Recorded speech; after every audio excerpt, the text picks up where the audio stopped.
how do we ensure that there is rule by the people? Strictly, it means that decisions of the government have to be in accordance with the wishes of the people. Broadly, that's what it means. Now, we didn't get what is called a participatory democracy, that is, the government's decisions are not taken by ascertaining the wishes of the people as to what kind of decisions they want, what kind of laws they want, what kind of policies they want. We have adopted a representative democracy, which means that we elect our representatives once in 5 years. Those representatives then form a government. Then that government decides what policies, what decisions, and also primarily decides what kind of laws are to be brought in. And therefore, elections are at the root or at the fulcrum of our democracy. Now, for elections to be free and fair, we need a level playing field. Today what we are seeing is there is one party, that is the ruling party at the center, the BJP, which has more than 2/3 of all the funds of all the political parties put together, which means that the BJP alone is sitting on twice as much money as all the other political parties put together. Not only that, the BJP, being the ruling party at the center, has successfully managed to control most of the instruments of propaganda, which is the mainstream media, and it also controls all the government's instruments of propaganda, Doordarshan, All India Radio, etc. And it also controls a lot of money, of government money, our money, which is also being used for the political propaganda of the government. Not only that, the ruling party at the center also controls the enforcement directorate, the CBI, the income tax, etc., which are being used as political instruments of the ruling party in order not just to extract money from corporates, as Anjali told you, but also to harass its political opponents and to dry up the small, relatively small chest of funds that the opposition may have by way of freezing their accounts or putting impediments in their spending. Not only this, it also controls the election commission, which is supposed to ensure free and fair elections. Today we have an election commission which does not enforce the model code of conduct against the ruling party, that is the BJP, which only, if at all, does something against the opposition parties. We have an election commission which is blatantly partisan. Everybody can see it is partisan, and the proof of that is the manner in which these election commissioners have been appointed. We filed a petition long ago saying that election commissioners cannot be appointed by the government alone. They should be appointed by a broad-based independent selection committee. The Supreme Court ordered that yes, the government alone appointing election commissioners is a threat to our electoral democracy, and therefore election commissioners should be appointed by a committee of the Prime Minister, Leader of Opposition, and the Chief Justice. While that case was going on, right in the beginning of that hearing of that case, there was one post of election commissioner vacant. And we told the court that look, as an interim order, you should also direct the government to fill up this post through an independent selection committee, so that the government by itself should not appoint that election commissioner. The court said, all right, we will consider it, and the case was to come up after 4 days. That the very next day, the government appointed a new election commissioner, one Mr. Arun Goyal. It became a fait accompli, but despite that, thereafter, the court directed that all right, in future all the appointments should be through this kind of selection committee. Now, which the government brought a law to do away with this kind of selection committee and said that no, the selection committee will consist of the Prime Minister, another minister appointed by the Prime Minister and the leader of opposition. So the Chief Justice was removed and another minister was brought in. With the result that again the control of the selection came with the government. We challenged this law. Notice was issued. Then one vacancy arose, and then the second vacancy arose when Mr. Arun Goyal resigned. I mean, a man who was the lackey of the government, he also resigned because perhaps and apparently he was also unwilling to do something that the government wanted him to do. So he resigned, so there were two vacancies out of three. We filed an application saying that look, there are two vacancies out of three. It's very dangerous for the government alone to appoint these two commissioners. Therefore, as an interim order, direct them to appoint it through that selection committee of the Prime Minister, Chief Justice and Leader of Opposition. That application was to be heard after 2 days. But the very next day, the government again moved heaven and within 24 hours, they appointed both the election commissioners. They called the leader of opposition for that meeting, but the leader of opposition was presented with a fait accompli. He was told that these are the 6 names we have shortlisted, you can give your view. And the Prime Minister and the Home Minister proceeded to appoint the election commission. So therefore, we do not have a level playing field at all in this electoral democracy. And today, elections have become a game of money. And the reason is because we have a system of first past the post at 2 levels. When we elect our representative, the candidate who gets the highest votes, even if he gets only 30% of the vote, so long as the other candidates have got less than his votes, he becomes the sole representative of that constituency. Thereafter, when the government is formed, the party or coalition which gets a majority forms the government, and the opposition MLAs or MPs, even if they are 49%, count for nothing in the government. Therefore, when people go to vote, they know that they are voting, only one candidate will be elected and only one party or coalition will form the government. So, they don't vote for the candidate or the party that they consider to be the best if they feel that this candidate or party has no chance of being elected or forming the government. Then they vote, they see which are the 2 or 3 parties or candidates who have some chance of being elected.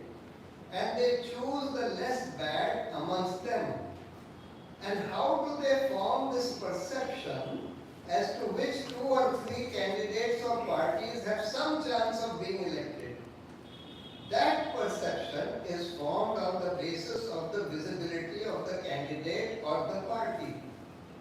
And that visibility is a function of money. Because with money, you can buy advertisements in newspapers and television, etc. With money, you can put up large hoardings. With money, you can have paid workers going around with your posters, handbills, etc., distributing them. And with money, you are also organizing large public meetings, which are also today organized by money, where you give contracts to people, all right, you bring 50 buses of people, I'll pay you 50 lakhs. These kind of things are happening. So the result is that those parties which have a lot of money and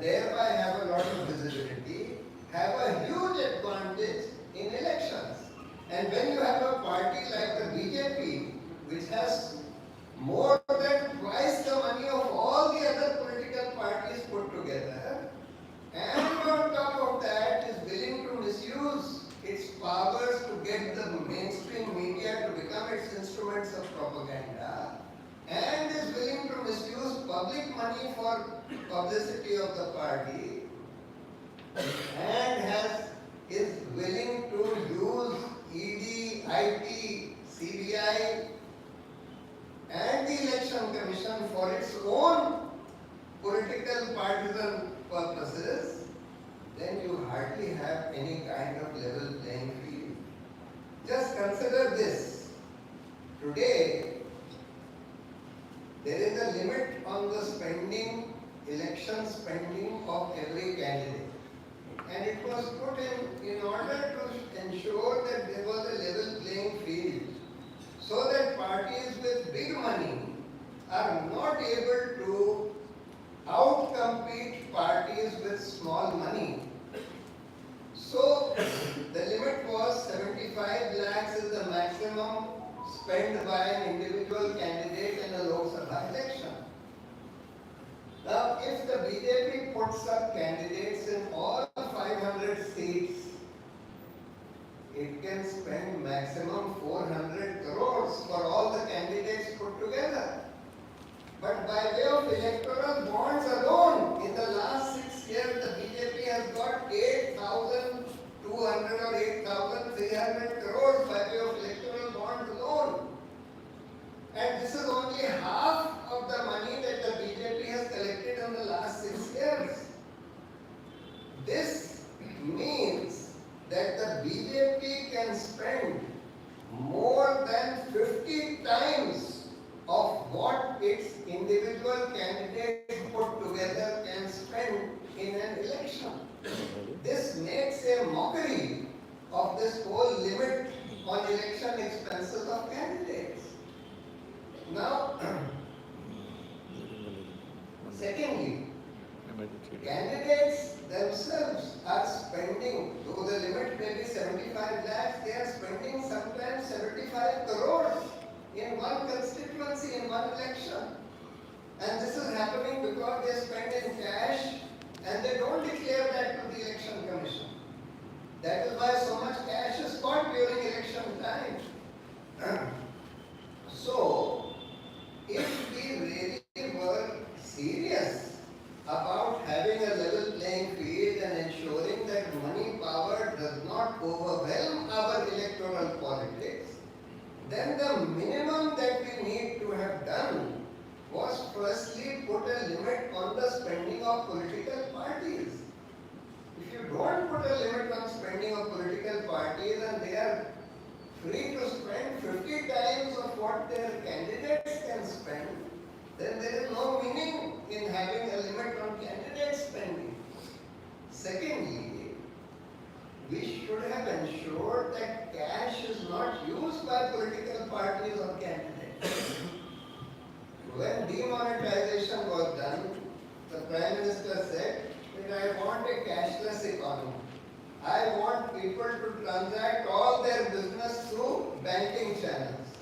Now I can understand that individuals, ordinary people cannot do everything through banking channels and they do need some cash for transacting business. But it could have been ensured that at least political parties and candidates are required and mandated to spend and take money only through banking channels.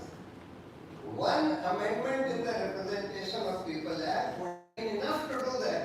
All that you needed to do was to say that candidates and parties can only spend through banking channels, can only take money through banking channels, and if any candidate or party is caught spending or taking money in cash, it will be a corrupt practice for which they will be disqualified. Unfortunately, no such law was brought. No such reform was made. Now, another reform which we need is proportional representation. You see, today, there are parties which get nationally 4 or 5% vote, but they hardly get 1 or 2 MPs. If you had proportional representation, a political party getting 5% vote would have got 5% MPs. Then, a person who wanted to vote for a smaller party but hesitates to vote for that small party because he feels that look, the race for power is only between these two parties, and therefore I have to choose the lesser evil among them. And then they don't even vote for the party that they consider best. Then if there was proportional representation, then people would vote for the party or the candidate that they consider to be the best. So we should have brought most countries, most Western countries have some form of proportional representation as well. And then we could have done state funding of elections. You see, today there are a large number of small candidates who do not have even 75 lakhs, and therefore they can't even spend what is the legitimate legal limit for spending. If we had brought state funding by way of saying that all right, every candidate at the end of election would be given 50 rupees per vote that he gets. So if he gets 1 lakh votes, he gets 50 lakh rupees. That way, a poor candidate who is otherwise a very good person, who has done good work in his constituency, who is well known also, could have borrowed some money from people and spent for his campaign, for his election, etc., and then paid back after getting the money by way of state funding.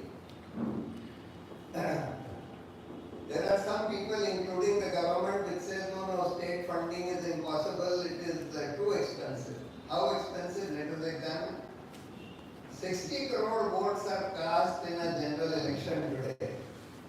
If you say that all right, everybody, every candidate at the end of election will get 50 rupees per vote, that is 60 crores into 50, that is 3,000 crores. 3,000 crores is not a very large sum of money for our country. In fact, we are giving the MPs more than 3,000 crores every year by way of MP land funds, MP local area development funds. So therefore, once in 5 years, if we are to spend 3,000 crores by way of state funding, that is perfectly acceptable. So therefore, these are the kind of political reforms which should have been brought in if we wanted to have some kind of even semblance of free and fair elections in this country. But unfortunately, they have not been brought, and instead what we got was this electoral bonds, which we saw are essentially, became essentially a means for getting bribes for various favors which the government controlled by those parties could render to these companies. And as Anjali pointed out, favors were by way of contracts, favors were by way of policy changes, by way of getting the ED, IT and CBI off your back, and favors were also by way of allowing substandard and life-threatening drugs to continue, which should have been stopped by the drug controller. And therefore the scam, the reason why Nirmala Sitharaman's husband Parkala Prabhakar says that this is not just India's but the world's largest scam, this electoral bond scam, is because if you look at this figure, the total bonds that were given were about 16,500 crores. But what the 1,500 crores by way of bribes and kickbacks has done is, it has allowed companies to get contracts worth lakhs of crores, as we saw in the case of Mega Engineering, 140 crores kickbacks by way of electoral bonds, which influenced a contract of 14,000 crores. Now, if it's a corrupt contract, you can be sure that actually the contract could have been given for much less. It could have been given to a much more honest company which would have made a much better project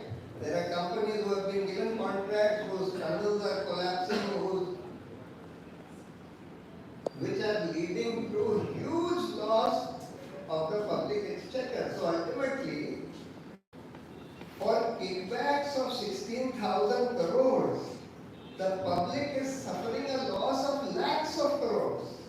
And not just loss of lakhs of crores, and lakhs of crores by way of fraudulent contracts given to fraudulent companies, lakhs of crores by way of policy changes in this spectrum allocation. If it was auctioned, you could have got maybe 5 times of what the government has got by this allocation. That was what was said by the CAG in the 2G scam. That if it was auctioned, they could have got 5 times as much or 10 times as much. And you have allowed life-threatening drugs to continue threatening the lives of lakhs of people in this country just because you wanted to get a kickback from these companies. So that's why it's called the world's largest scam, and that is why we are seeking an investigation, an independent investigation and accountability, because so far the exposure has only shown that most of this electoral bonds were given by way of kickbacks. It has also shown which company gave those kickbacks to which party. But we have not been able to hold those people accountable. An independent investigation is required to identify the people in the company who were part of this conspiracy to bribe and get contracts and get policy changes, to identify the people in that political party who were also part of that conspiracy, to identify people in the government which gave those contracts or made those policy changes or put pressure on the ED and IT, etc. to just put things in cold storage, and also to identify the officers of the income tax, ED, CBI, etc. who became part of this conspiracy. So there are 4 parties which may be involved in this conspiracy. 3 for sure: company, political party and government, and possibly in some cases also the ED, IT and CBI and the drug controller and these regulatory agencies. So we need an SIT to identify the people involved and hold them accountable. And some people ask me, if the Supreme Court struck down the electoral bonds, why has the Supreme Court not ordered the recovery of money which the political parties received by way of electoral bond? The answer is simple. Supreme Court has not said that political donations by corporations to political parties was illegal. They have only said that anonymous political donations were illegal. Therefore, they ordered disclosure. But now if the disclosure reveals that the donations were made by way of kickbacks and bribes, then that money which is given to the political party becomes a proceed of crime, and then it has to be recovered from that political party. Therefore, we need an SIT investigation to hold the officers concerned and the persons concerned accountable, and also to thereafter recover the money from these political parties. All their accounts, to the extent that these monies were given by way of bribes, etc., need to be recovered, their accounts would need to be frozen, and so on. So, we have filed a petition for an SIT. We hope that it will be heard very soon, and we hope and we expect that the Supreme Court will follow through with this outstanding judgment that they have given on electoral bond. It took the court 6 years' time, unfortunately, during which time 16,000 plus crores worth of bonds were given and cashed.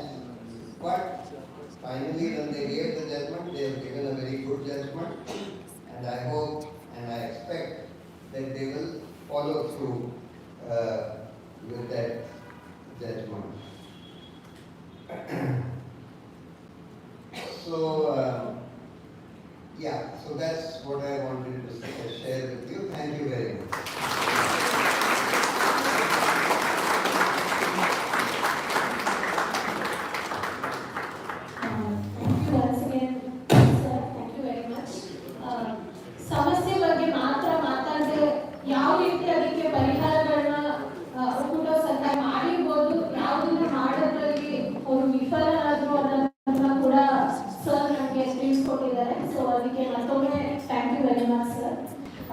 ಈಗ ನಾವು ಸ್ವಲ್ಪ ಹೊತ್ತು ಪ್ರಶ್ನೆಗಳಿಗೋಸ್ಕರ ಕಾಲ ಮಾಡಿಕೊಟ್ಟಿದ್ದೀವಿ.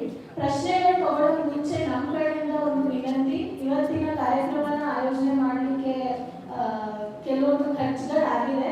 So ನಿಮ್ಮ ಕಡೆಯಿಂದ contribute ಮಾಡ್ಲಿಕ್ಕಾದ್ರೆ ಧಾರಾಳ contribute ಮಾಡಿ.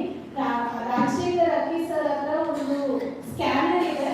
So ಆ scanner ಆಚೆ ಓಕೆ ಡೋರ್ ಹತ್ರ ಸ್ಕ್ಯಾನರ್ನ ಹಾಕಿದ್ದಾರೆ. ಸೊ ದಯಮಾಡಿ ಎಲ್ಲರೂ ನಿಮ್ಮ ಕೈಯಲ್ಲಿ ಆದಷ್ಟು ಇಂಥ ಕಾರ್ಯಕ್ರಮಗಳಿಗೆ ಬೆಂಬಲ ಕೊಡಬೇಕು ಅಂತ ಕೇಳಿಕೊಂಡು ಈಗ ಪ್ರಶ್ನೆಗಳಿಗೆ ನಾವು ಸಮಯ ಮಾಡ್ಕೊಳ್ಬೋದು. ಪ್ರಶ್ನೆಗಳಿದ್ರೆ ಕೈಯೆತ್ತಿ ಮತ್ತೆ ಮೈಕ್ ಪಾಸ್ ಮಾಡ್ತಾರೆ. ನಿಮ್ಮ ಹೆಸರು ಅಂದರೆ ನಿಮ್ಮ ಪರಿಚಯ ಮಾಡಿಕೊಂಡು ನಿಮ್ಮ ಪ್ರಶ್ನೆನ ಕೇಳ್ಬೋದು. ಯಾರಿಗೆ ಪ್ರಶ್ನೆ ಕೇಳ್ತಾ ಇದ್ದೀವಿ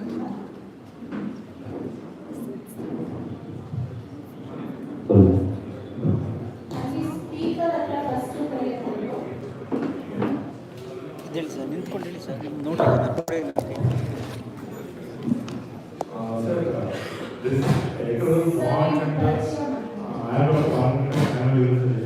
The electoral bonds have been happening for many years, and you just said that they made some amendments when the MPs were sort of disqualified. Well, how come those issues were not presented to the people at that point and now just before election? Is it just a scam to favor Congress, or is it something else?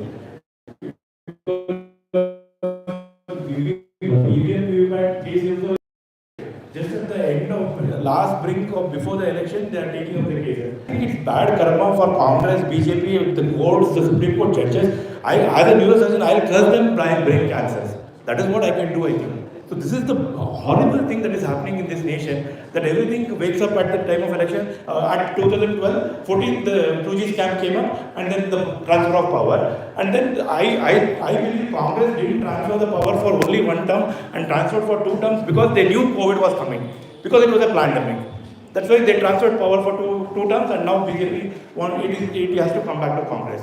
This sort of a transfer of power and adjustment and deal is the worst thing for humanity and India.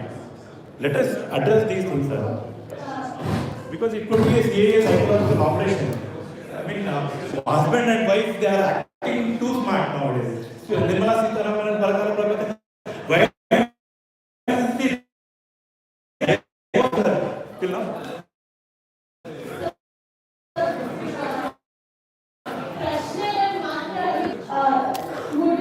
Can we take 2-3 questions and answer them? Myself, Prashanth, I'm from American. Mic ಸ್ವಲ್ಪ ದೂರ ಇಟ್ಟು. ಹಾಂ, ಸ್ವಲ್ಪ ದೂರ ಇಟ್ಟು. I represent the National Steering Committee of American Movement, and our question is about the public health bill, which is proposed prior to election. So, what is your take on this public health bill? Yeah. Electoral bond ಹಿಂದೆ ಯಾರಾದ್ರೂ ಸ್ತ್ರೀ ಕಡೆಯಿಂದ ಯಾರಾದ್ರೂ ಒಬ್ಬರಿಗೆ husband and wife ಇಬ್ಬರು ಚಪ್ಪಲಿ ತೊಗೊಂಡು ಹೊಡಿಬೇಕು. ತರಕಾಲ ಮಾಡೋಣ ಇಲ್ಲ ಹೋಗಿ ಹೊಡೆದವನ ಕೆನ್ನೆಗೆ ಹೊಡೆದವನ ಬೇವರ್ಸಿ ಮುಂಡೆ ಯಾಕೆ ಮಾಡ್ತಿದ್ದೆ ಹಂಗೆ ಅಂತ ಇಲ್ಲಿ ಬಂದು ಪ್ರಶ್ನೆ ಮುಗಿತಾನೆ.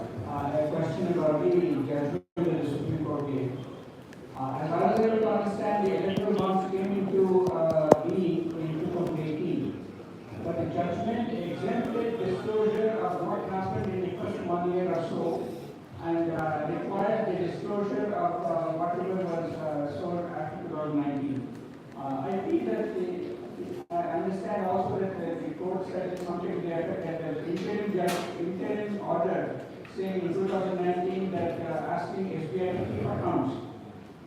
But as I was able to understand, there was no interim order exempting accountability for the preceding 1 year. So I think it should have been disclosed. I would appreciate your thoughts on this. Thank you. So you ಮುಂದೆ ಮಹಿಳೆ ಹೇಳ್ತಾರೆ ಅದಕ್ಕೆ ಕೊಡ್ಬೋದು. Sir ಇಲ್ಲಿ ಸಾಚಿ ಕೈ ಎತ್ತೀರಾ?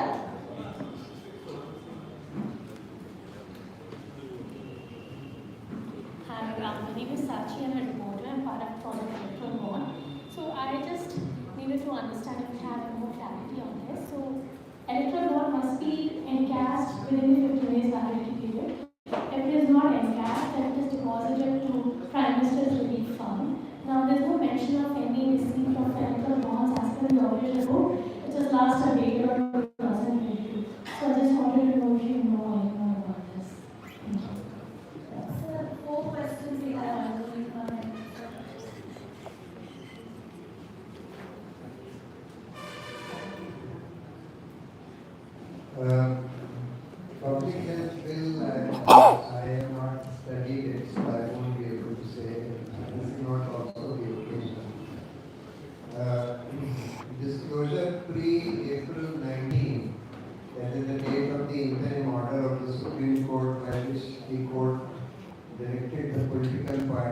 disclose the details of the bonds that they have received to the Election Commission to recover.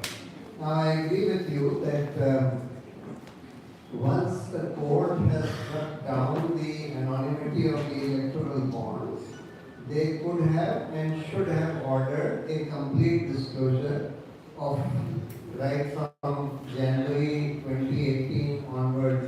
So we still don't know the first 4,000 plus crores of bonds up till April 19 as to who gave them to whom.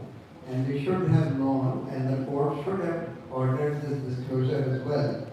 But they have given the reason that look, it was only in April 19 that we put the political parties to clear notice that we might eventually, when we decide the case, order the disclosure, and therefore we are ordering the disclosure after that and not before that, because before that the political parties did not clearly know that this kind of disclosure may be ordered. But I don't quite agree with that. I feel that they should have ordered disclosure of all the bonds right from the beginning, because they have held that the whole scheme is unconstitutional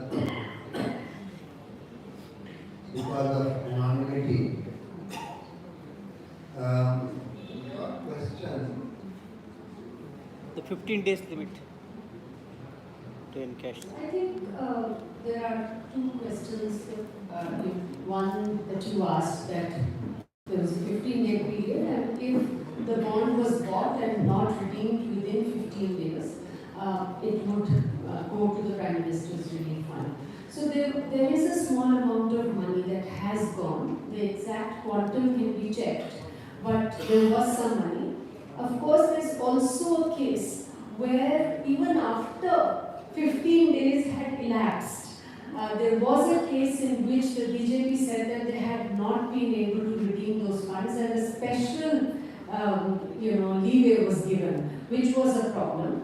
But otherwise, yes, some funds did lapse and go, but it was a very small amount. I think the issue that you raised in the first question or interjection, if I may say so, it is, I think, to all of us, a matter of great concern that the Supreme Court took more than 6 years for this case to be finally heard and judgment to be delivered.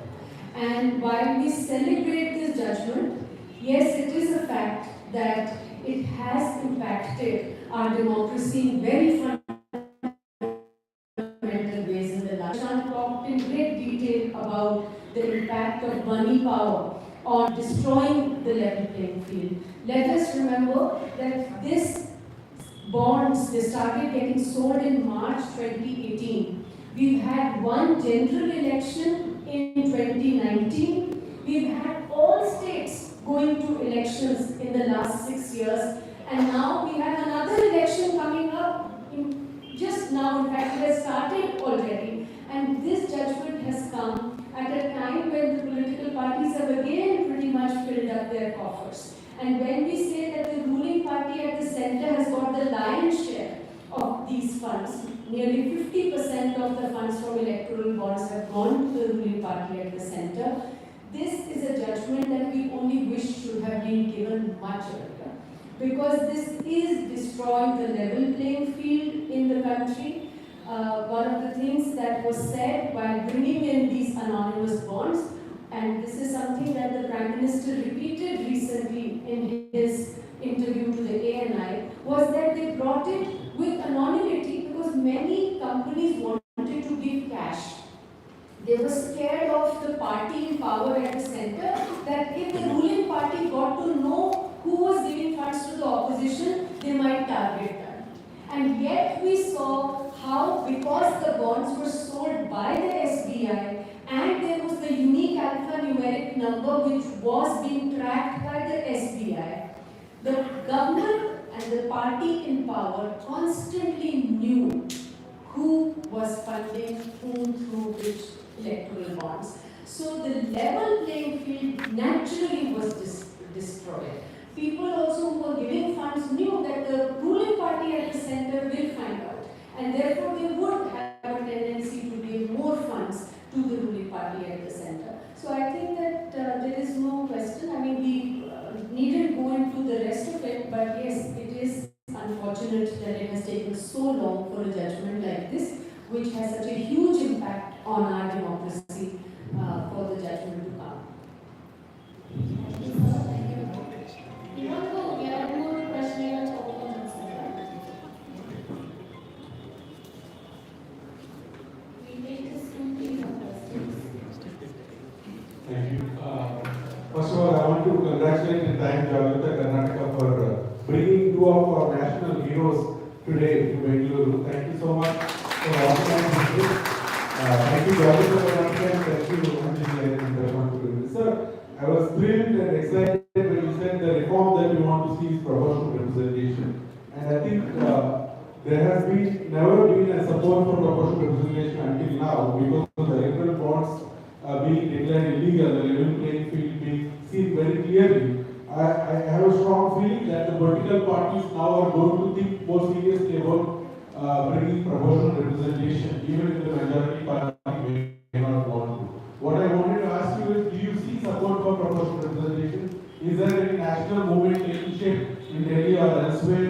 How can people in Bangalore or other places participate in such a thing? And what are your thoughts on what does it take to bring proportional? It's a constitutional amendment. I think we all know that, but how complicated is it? What needs to be done? Are there enough forces coming together to make it a reality so that every voice gets a share of political power in this country? Thank you. Sir, you were told in legislation that bonds could be traded. Have you come across any cases where bonds were traded? And then now we are saying that you put a petition for SIP. Does it cover only one party or all the parties who have taken bonds? Okay. Sir, ಈ ಕಡೆಯಿಂದ right side So what is I am from Singapore. Just including me in spite of such a huge scam at the time of an election. Somehow it has not become a big issue of discussion among the common people. Even opposition, I feel opposition parties are also failed to make a issue. Is it just because of they are also involved, they are also a party who received this, or any other reason for it? Okay. Three questions. Could you last one be there? Hello. 8 or 10 years before we have met and we have worked thank you again. My pertinent question was, when Madam was explaining, we can directly see a money trail there. So, can we use judiciary again into that and then try to find a criminal case in this? Okay. I think ನಾಲ್ಕು ಪ್ರಶ್ನೆ ಇದೆ. Last question. Okay, absolute last, sir. I think First of all, I thank the organizers for this discussion that they have achieved. This scam, indeed, as Anjali said, the judgment of this scam was a seminal one.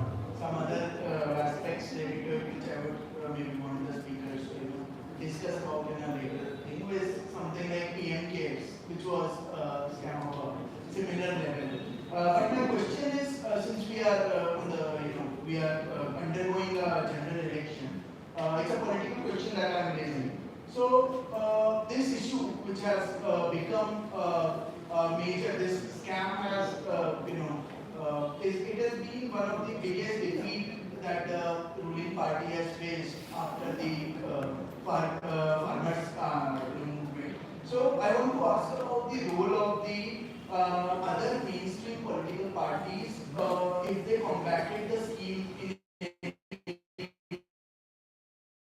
on the streets, and how it addressing the contradiction that arose because of the locus standi on the issue. Were there any exceptions to the mainstream political parties who dealt with the situation unlike the others? Thank you so much, sir. 5 questions we have. So, on proportional representation, I don't think it has become a mainstream issue yet. It needs to be made into a mainstream issue.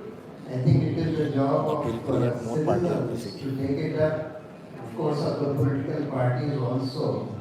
But you see, one of the things that we should understand, one question, or two questions were why is electoral bonds not such a big political issue? Is because many parties appear to be involved in the scam. Some of the state ruling parties also, which are seen as opposition parties, they are also involved. So therefore, some of these issues are issues where the real stakeholders are the citizens, and whether or not political parties take them up, we need to take them up.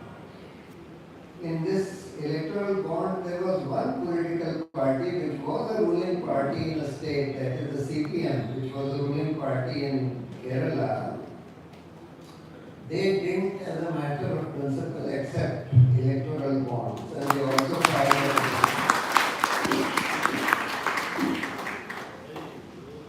filed a petition to challenge it.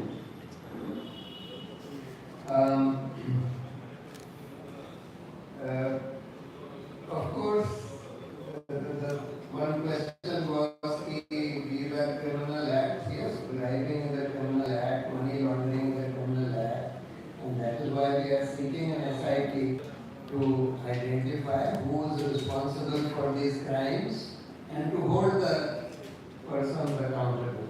About PM cares and about trading of bonds, Anjali will answer. So I think the question on money laundering and also the trading of bonds is quite closely linked. How do we know what is the evidence that bonds were in fact traded? I think that was the question. What is coming out in the data, which is now being put out by SBI so far, is that there were companies who were very, very hugely loss-making companies. Now these companies, Hindu looked at the last 7 years of their profit and loss statements and found that they had made an aggregate net loss of more than 1 lakh crore rupees. That's a huge amount of loss that these 33 companies were making.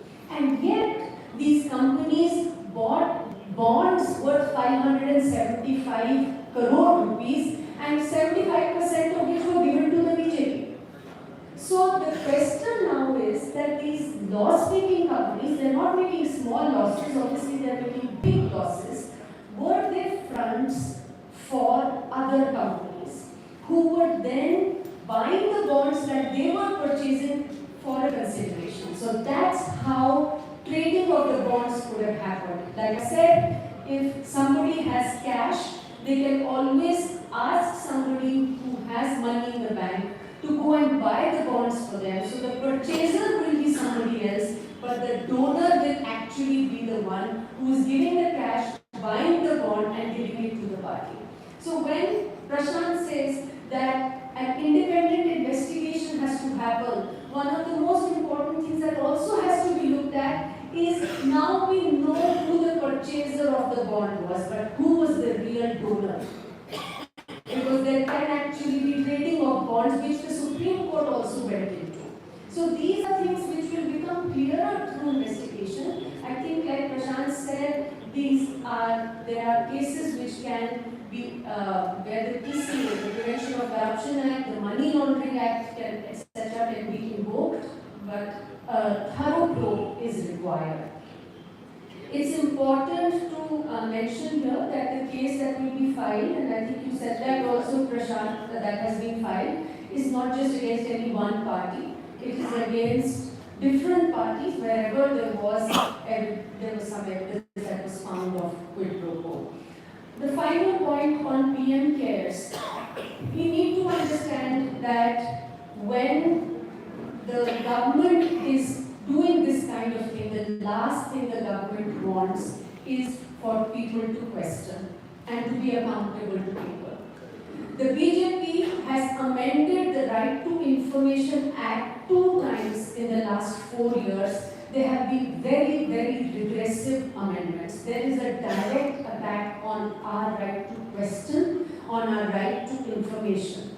And they have brought many such schemes like the electoral bonds, and PM CARES is another such scheme which clearly says that these whole instruments, all of them are outside the purview of the Right to Information Act. Therefore, we don't have the right to question. The PM CARES is a very sordid saga also. When the PM CARES was introduced, it was introduced on the 3 days before the financial year ended. And CSR money was taken from companies into PM CARES, including public sector companies. Within the first 3 days, more than 3,000 crore rupees were taken. So, and the salaries of public servants were taken into this. The Companies Act clearly said that CSR money can only be given to a public authority. So that's how money was collected. The government said PM CARES is not a public authority. So to collect money, it was a public authority. To give answers, it's not a public authority. When we filed RTI applications, we realized that quietly the government had changed retrospectively the Companies Act to say that not just public authorities but also PM CARES could get money, CSR money, including from PSUs. So when details of this emerge, that will be another set of issues that we will have to engage with as concerned citizens, because let us remember that this money was taken for disaster relief. People have, the Prime Minister of India in his ex officio capacity is the chairperson of the PM CARES. Ministers, Union Cabinet ministers in their ex officio capacity are members of the trust, PM CARES. Why should it not be a public authority? It answers to so many definitions of a public authority, and there is so much that is being done through PM CARES. There were ventilators that were given in Maharashtra under PM CARES. They had stamps of PM CARES on them. When they malfunctioned, people died, and there was accountability. They removed those stickers and said this was not under PM CARES. And you and I can't even ask the question because it is not under RTI. So these are all ways in which our right to information, our right to know and question the government and hold it accountable are being subverted. And we hope that the courts in future also, because this is again a matter which is in court, we hope that the courts will also hold this unconstitutional and say that the PM CARES and all these schemes are also where we have a right to know. Last question to Sir. Sir, in 2018, there was an amendment to Prevention of Corruption Act, which made prosecution sanction mandatory through Section 17A. I'm sure that you have filed a case against that. Any progress on this, sir, or where do we stand?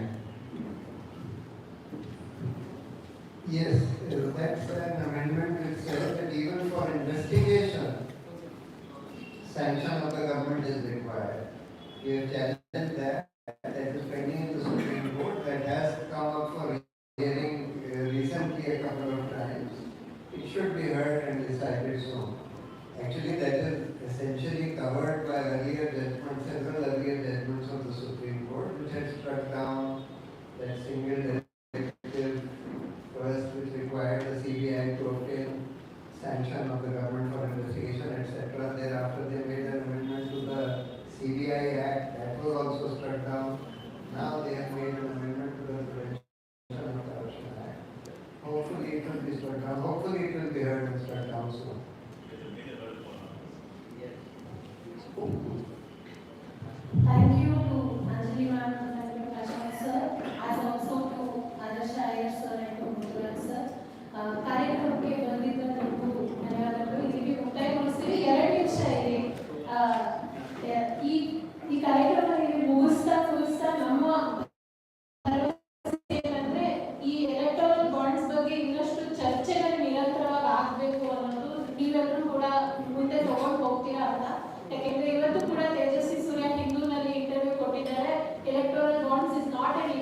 call upon Sita to kindly deliver the vote of thanks. Thank you, Purna.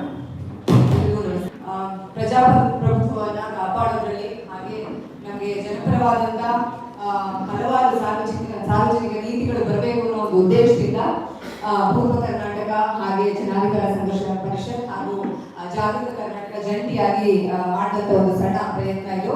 ಆದರೆ ಈ ಒಂದು ಸಣ್ಣ ಪ್ರಯತ್ನಕ್ಕೆ ನಮಗೆ ಬಹುದೊಡ್ಡ ಬೆಂಬಲವಾಗಿ ನಮ್ಮ ಮುಂದೆ ಇರುವಂಥವರು ಪ್ರಶಾಂತ್ ಭೂಷಣ್ ಸರ್ ಹಾಗೆ Anjali madam. So I would like to thank them. They have been a very great support. I think they and people like them are the ones people want to alive today, and their voices, their fight is very unique and very strong fight. They are putting up with the largest missionaries and the largest ruling party. So this is something, their grit and conviction always will be guiding light for many activists like us. Thank you so much, ma'am. Thank you so much, sir. It was a privilege to have you here. Thank you for making time in between your busy schedule and being here with us today. Purna was mentioning that you are the contemporary voice that is the most strongest that is heard in India today is yours. Definitely, I was just telling that your voice like yours is actually giving us the inspiration to voice out our opinions in the larger note. So thank you so much. Thank you, ma'am. And you have put up such a strong fight to get the accountability and transparency in the public policy, which is unfortunately the most required fight today in the current era. So thank you so much, ma'am. Thank you both of you. I would like to thank Adusha sir here for being here. So thank you so much. And I also would like to thank Raju and Purna for managing the entire event so well. Thank you, Purna. Thanks everyone. ಹಾಗೆ ಎಲ್ಲರಿಗೂ ಕೂಡ ಧನ್ಯವಾದಗಳು ಇಲ್ಲಿ ಬಂದಿದ್ದಕ್ಕೆ. ಮುಂದೆ ಒಂದು ಸಣ್ಣ ಅಪೇಕ್ಷೆ, ಹಿಂದೆ ನಾವು ಒಂದು QR ಕೋಡ್ ಹಾಕಿದ್ದೇವೆ. ಈ ಒಂದು ಕಾರ್ಯಕ್ರಮ ಮಾಡಲಿಕ್ಕೆ ನಮಗೆ ಸಣ್ಣ ಪುಟ್ಟ ಖರ್ಚುಗಳಾಗಿದೆ. ಎಲ್ಲರೂ ಕೂಡ ನಿಮ್ಮ ದೇಣಿಗೆಯನ್ನು ಕೊಟ್ಟರೆ ನಮಗೆ ತುಂಬಾ ಅನುಕೂಲ ಆಗುತ್ತೆ. ಹಾಗೆ ಮುಖ್ಯವಾದಂಥ ಉದ್ದೇಶ ಪೂರ್ಣ ಅವರು ಹೇಳಿದ ಪ್ರಕಾರ ಎಲೆಕ್ಟ್ರಾಲ್ ಬಾಂಡ್ ಕುರಿತಂತ ಚರ್ಚೆ ಇನ್ನು ಹಲವು ಜನರಿಗೆ ಹೋಗಿ ತಲುಪಬೇಕಾಗಿದೆ. ಏನು ನಡೆದಿದೆ, ನಮಗೆ ಏನು ಅನ್ಯಾಯ, ಜನರಿಗೆ ಏನು ಅನ್ಯಾಯ ಆಗಿದೆ, ಹಾಗೆ ಸಾರ್ವಜನಿಕ ಹಣಕ್ಕೆ ಏನು ಅನ್ಯಾಯ ಆಗಿದೆ ಅನ್ನೋದು ಎಲ್ಲರಿಗೂ ಕೂಡ ಸಂದೇಶ ಮುಟ್ಟಬೇಕಾಗಿದೆ. ಅದಕ್ಕೆ ನಿಮ್ಮ ಪಾತ್ರ ಕೂಡ ತುಂಬಾ ದೊಡ್ಡದು. ನಮ್ಮ ಜೊತೆ ಆನ್ಲೈನ್ ಕೂಡ ಸುಮಾರು ಜನ ಭಾಗಿಯಾಗಿದ್ದಾರೆ. ಎಲ್ಲರಿಗೂ ಮನವಿ ಅಂತ ಹೇಳಿದ್ರೆ ಎಷ್ಟು ಜನರಿಗೆ ಈ ಒಂದು ಸಂದೇಶವನ್ನ ಸಾಧ್ಯವಾಗುತ್ತೆ. ನಾವು ಹಾರ್ಸಸ್ ಮೌತ್ ಇಂದ ಇದನ್ನ ಕೇಳಿದೀವಿ, ಅದು ನಮ್ಗೆ ಇರುವಂತ ಪ್ರಿವಿಲೇಜ್ ಇವತ್ತು. ಈ ಒಂದು ಸಂದೇಶವನ್ನ ಎಲ್ಲರಲ್ಲೂ ಹರಡಿ ಇದೊಂದು ದೊಡ್ಡ ಒಂದು ಸಂಘಟನೆಯಾಗಿ ಒಂದು ಸಂದೇಶವಾಗಿ ಎಲ್ಲರಿಗೂ ತಲುಪಲಿ ಅಂತ ನಾನು ಕೇಳ್ಕೊಳ್ತೇನೆ. ಧನ್ಯವಾದಗಳು.